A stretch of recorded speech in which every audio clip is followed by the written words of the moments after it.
We're going to pick up where we left off with more of the scientific information. And we're fortunate to have Dr. Rustum Karanjia, who's a neuro-ophthalmologist at the University of Ottawa Eye Institute. He completed his medical training and PhD in Canada. He completed a fellowship in neuro-ophthalmology at UCLA, where he worked with Dr. Alfredo Sadoun, whom many of you have met. He's actively involved in clinical trials and is a board member for the International Foundation on Optic Nerve Disease and LHON Canada. Dr. Karanjia obtained both his doctorates in philosophy and medicine from Queen's University and completed his residency in ophthalmology at the University of Ottawa.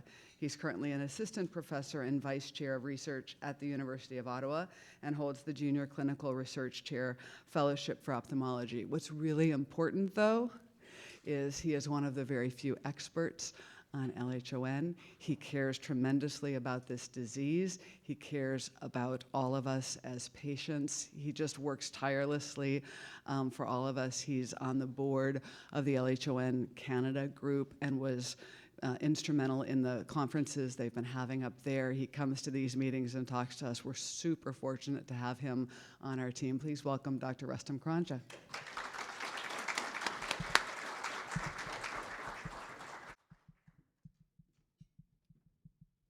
Thank you, Lissa. So while Lissa has been very kind in the words that she's spoken about me, I would have to say that you have a force of nature sitting up here. And it is great that last night, some of you may not know, but Lissa actually received the Stanley Davis Leadership Award from the UMDF. So certainly a well-deserved award. And as you know, I said she's a force of nature, and if you really want to know what she's been able to do, have a look at this map. This map highlights over 1,500 patients with labors that she's been able to connect over the last number of years in over 50 countries. And that is phenomenal. A couple of days ago, gave a presentation at the scientific meeting where we talked about the data that had come out of that. And everybody was in awe when the number 1,500 came up. Getting 1,500 people who have a rare disease is unheard of. And so this sort of information is extremely important because it teaches us what's going on. We learn so much from you that always improves the science, it improves therapies, it improves the medicine. And we can't do that without people like Lissa. And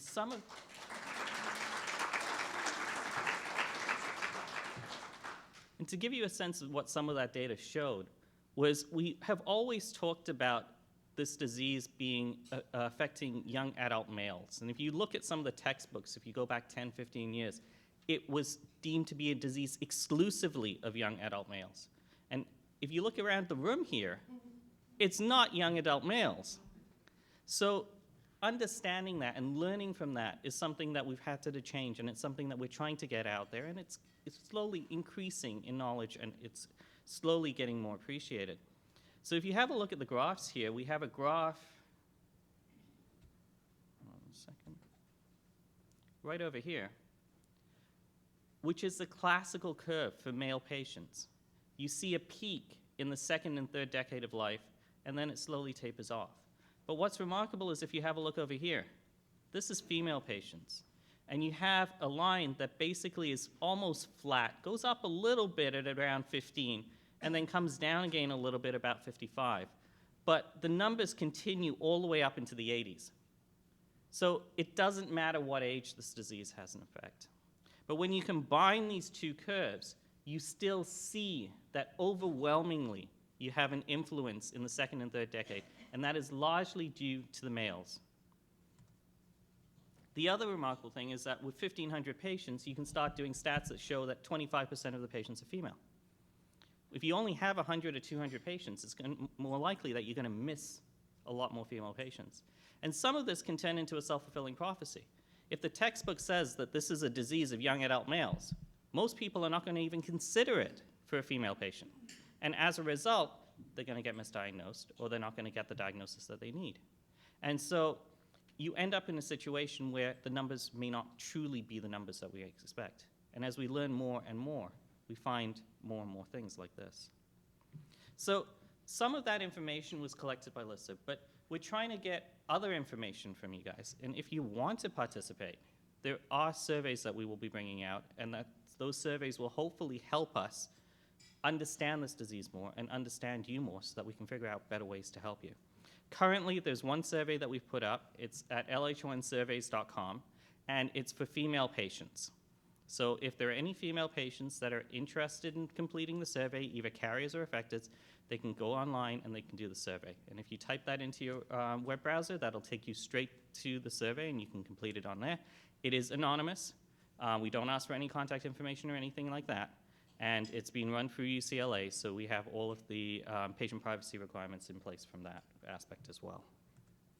So one of the things that Lissa asked me to talk about today, and this came up a little bit yesterday, was toxic medications. And I think part of the reason she asked me to do that was earlier this year we published a paper that went through a lot of the literature and looked at it to see which medications have some demonstrated effects on mitochondria and how they can influence mitochondria. And so the paper itself, if you would like to have a look at it, I'm sure Lissa would be able to provide it to you. It's quite dense, and it goes into a lot of minutiae and a lot of little details. But you can kind of summarize it in this table here. When you have a look at this table, there's a whole list of medications, starting off with antimicrobials or antibiotics, going into hyperbaric oxygen, quaternary amino compounds, which are some preservatives that get used in different medications and eye drops, Ringer's lactate. These are medications that have a demonstrated effect on mitochondrial function. There are other medications that have a theoretical effect, and that's based on laboratory studies or mouse model studies and other things. Now, why do these medications have an effect on mitochondria? Well, one of the main reasons is because of the ribosomes. Now, you know about DNA. DNA is the program code that is converted into proteins. And the mechanism which our body's cells use to do that are the ribosomes. So ribosomes are like little factories. And these little factories take the code and produce a product, okay? Now, most of us have eukaryotic cells, or most of my ribosomes are from eukaryotic cells, which have a slightly different factory from prokaryotic cells. Now, prokaryotic cells are bacteria. We have bacteria that lives in our gut, but we also have the vestigial components of bacteria, which are mitochondria. They are essentially bacteria that live in our cells. So those mitochondria have the ribosomes, or the factories, that correspond to bacteria. So if you devise a chemical that's designed to kill bacteria, and it kills bacteria by affecting these ribosomes or these factories, then what do you expect is going to happen? You're going to affect the mitochondria as well. So in that situation, you have these two different competing factories. You have the 80S subunit for eukaryotes, which are normal human cells, and you have the 70S subunit, which is for prokaryotes. And a lot of antibiotics do nothing to these factories, but some of them do. And those are the ones that are on this list. Erythromycin, ethambutol, linezolid, chloramphenicol, aminoglycosides, tetracyclines, these all, the mechanism of action is to affect these factories. So if you take something that affects the factories and you dose it sufficiently, you are going to affect the mitochondria. It's inevitable, okay? But that's the key factor, if you dose it accordingly. So quite often, a lot of these medications can be used in everybody, including patients who have labors, if they are used at a dose that is appropriate. So that's one thing that I want to emphasize, is that you have to consider the dose. The other medications on this list include medications where there's a theoretical risk of effects on the mitochondria. And this, as I mentioned, is based upon studies looking at cell culture, tissue cultures, animal models, but not necessarily in humans. A couple of exceptions to that I'd like to highlight are the antiviral medications that get used to treat HIV and AIDS. And those medications do, along with chemotherapeutics, they are essentially designed to kill, right? They're designed to kill viruses, or they're designed to kill cells. So those medications, in a way, are toxins. All medications, for that matter, are toxins. And so if you dose them again at a certain rate, you are going to have impacts on the mitochondria. There are a few case reports out there that talk about highly effective retroviral therapy, which gets used for AIDS, as a trigger for LHON. But the exact mechanism by which they do that is not fully understood. And it's hard to know whether that association with that medication is the only reason why those patients converted. So it is there, it is out in the literature, it is something to be aware of. But again, HIV and cancer can kill you. So you've got a situation where you're trying to make sure that the medication and the dose that you're taking is appropriate. So ultimately, what you want to know, it's not the poison, it's the dose. You have to keep that in mind, okay? People use tetracyclines to treat acne, and it's a very effective medication for treating acne. And it can be very appropriate for treating acne. And it can be very appropriate in patients who have labors for treating acne. But you want to make sure that it's not too long, you're not taking it for too long, you're not taking it at too high a dose, you're treating it appropriately. But at the same time, if you had another option, if there was another medication that could be used, maybe you want to consider that. And that was the purpose of this paper. We're not telling doctors, do not use any of these medications because you're going to cause harm. We're telling doctors that these are medications you would want to try and avoid. But if medically indicated, with appropriate discussion with your patients, use them because they work. But use them with caution and use them in an informed population. And that's what we were trying to emphasize with that paper. So the one other thing I did want to mention that came up yesterday was vitamin B12. And there was a question about the two different types of vitamin B12. There is the cyanic version of vitamin B12, which is the synthetic version, and that's easily produced and is, for most individuals, readily available and works inside the cells. Cyanide in and of itself is toxic to mitochondria, which is why there's a recommendation that you don't take the cyanic version and you take the other version of B12, which is naturally occurring. The next topic that Lisa asked me to talk about is one of the clinical trials that I've been involved in at UCLA. And that clinical trial used an element called Elamipretide. It used to be called MTP-131, which was a lot easier to say, but they changed the name, and I don't know where these words come from. So I will say that I am, this was an industry-sponsored study. I am a consultant for Genzyme Biologics. I have worked for Santhera, and I have worked for Stealth Biotechnologies as well. As Dr. Newman said yesterday, I'm an equal opportunity consultant for anybody who is interested in working on this. Labors, as you all know, involves effects of the mitochondria, typically 11778, 3460, and 1444 are the main mutations associated with it. But as Dr. Newman mentioned yesterday, there are a lot of other mutations that are affected as well. And in some cases, combinations of mutations that can end up causing the disease. These mutations typically all affect a specific part of the electron transport chain. That's complex 1. The electron transport chain is the energy device inside the mitochondria that produces the energy that our cells use. It's composed of 5 complexes, and complex 1 is typically the area where you get the defects associated with labors. The reason for that is if you affect complex 2 to complex 5, you end up killing the cell. So it's non-viable, and the individual would not survive. So if you take out complex 1, you still have ways of those batteries to work, which allow the energy to be produced, admittedly not as efficiently, but it's still something that can allow the patient to survive. And as you've heard over the last few days, and as I'm sure you're going to hear going into the future, we're starting to see more and more therapies applied to this disease. Some of these therapies are generic. They work for any mutation in the sense of antioxidants, and idibinone is a prime example of that. EPI-743 is another one. In addition to that, there are more specific therapies, those that involve viral vectors. And there are trials at the University of Miami, which is currently the only one that still has space. That's not to say that it's something that you have to jump into and rush to go and apply for.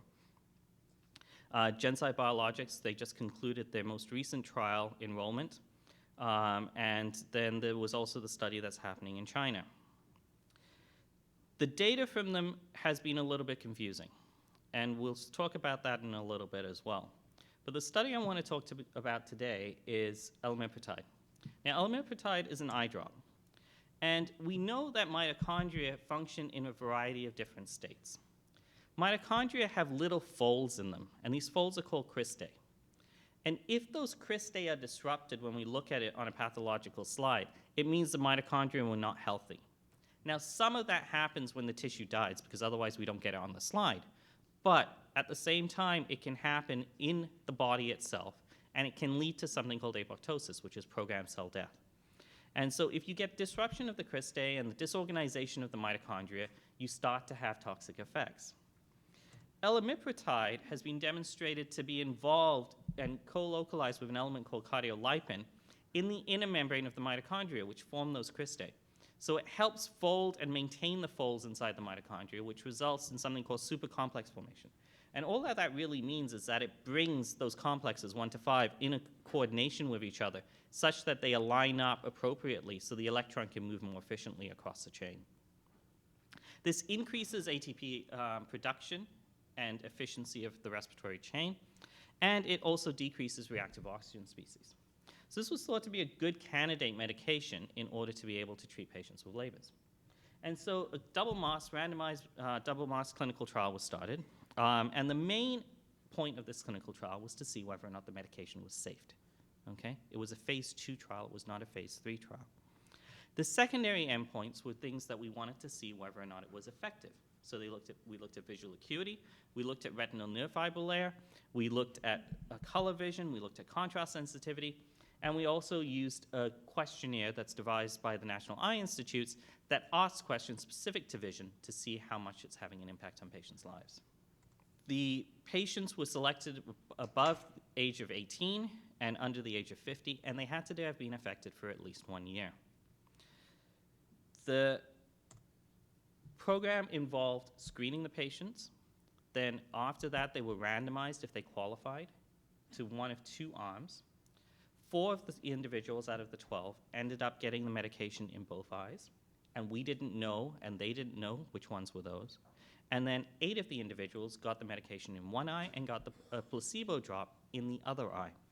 And again, none of us knew, other than the company, which one was which. At the end of 52 weeks, so at the end of a year of treatment, the patients were all given an option as to whether or not they wanted to continue to receive the medication in both eyes, regardless of whether or not they were on placebo initially.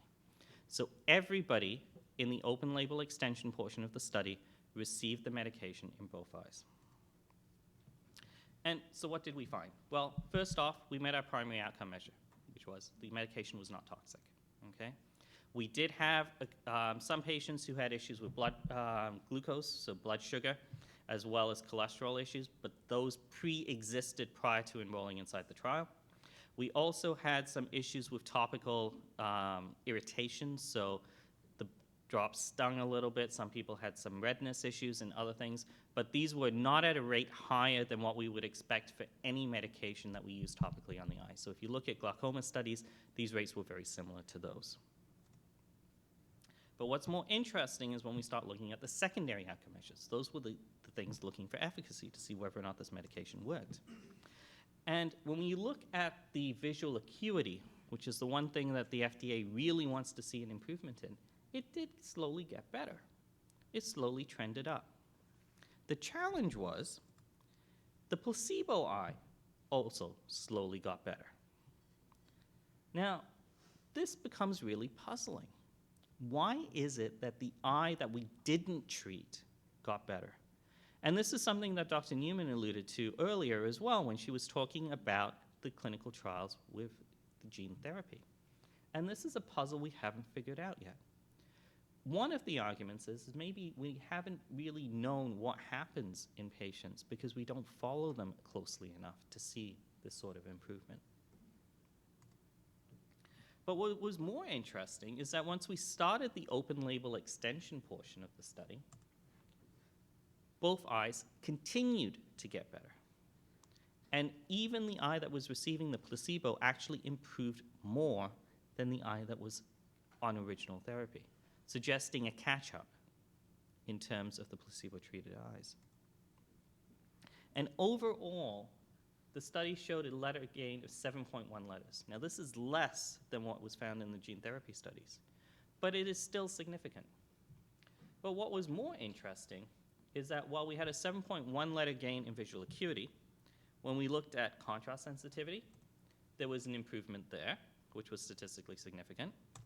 When we looked at visual field, which is perhaps a better metric of this disease, we found a significant improvement of 4.6 dB. And when we looked at the central portion of the visual field, we found that again, there was a significant improvement of 5.2 dB. So overall, all of the stars seem to be aligning, showing that there was something going on. Now, what that is something that we don't entirely understand. Why is it that the eye that wasn't treated got better? It's still a puzzle that we will have to figure out. And why is it that it took so long for patients to show these improvements? Is another puzzle. If I gave somebody an antibiotic and waited 2 years to see that it worked, I think I would get slapped with a lawsuit for malpractice. But for some reason with labors, it doesn't matter whether or not it's idibinone, whether or not it's Elamipretide, it takes a while. And that's something we still need to figure out as well. So overall, it's promising. It suggests that this may be an appropriate therapeutic agent. Further studies are needed. We need to look more broadly. We need to look at other administrations besides just the topical administration. And that's something that we're still trying to figure out at this stage. We don't know where this is going to go from here, but we're hopeful. And we're going to continue trying to find a better mousetrap. Thank you.